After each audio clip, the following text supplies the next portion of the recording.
திருப்பரங்குன்றம் தொடர்பாக பரப்பப்படுற செய்திகளில் எது உண்மை எது பொய் அப்படின்னு தெரிஞ்சுக்கணும் அப்படின்னா முதல்ல இந்த மேப்பை பற்றி நம்ம தெரிஞ்சுக்கணும். ஃபர்ஸ்ட் இந்த மேப்பை பார்த்துக்கோங்க.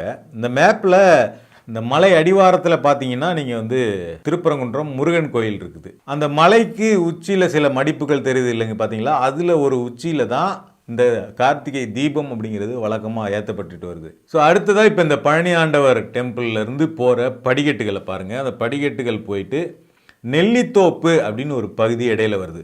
அடுத்ததாக இன்னொரு பக்கத்தில் பார்த்தோம்னா இந்த படிக்கட்டுகள் ரெண்டாக பிரியுது. அதில் ஒரு பக்கம் போனால் காசி விஸ்வநாதர் கோயில் வருது. இன்னொரு பக்கம் நெல்லித்தோப்புலேருந்து நேராக அந்த படிக்கட்டுகளில் மேலே போனால் சிக்கந்தர் தர்கா வருது. அந்த சிக்கந்தர் தர்கா பக்கத்தில் ஒரு கொடிமரம் இருக்குது. இது இல்லாமல் மலைக்கு இன்னொரு புறத்தில் பார்த்தோம்னா இந்த சமண கல்வெட்டுகளும் சமணர்களினுடைய சிற்பங்களும் இருக்குது. அப்போ இந்த மலைப்பகுதிகளில் இந்து மத கோயில்கள் இருக்குது, சமணர்களினுடைய வழிபாட்டு தலங்கள் இருக்குது, இஸ்லாமியர்களினுடைய வழிபாட்டு தலம் இருக்குது. இந்த மூன்றுமே இந்த ஒரு மலையில் இருக்குது.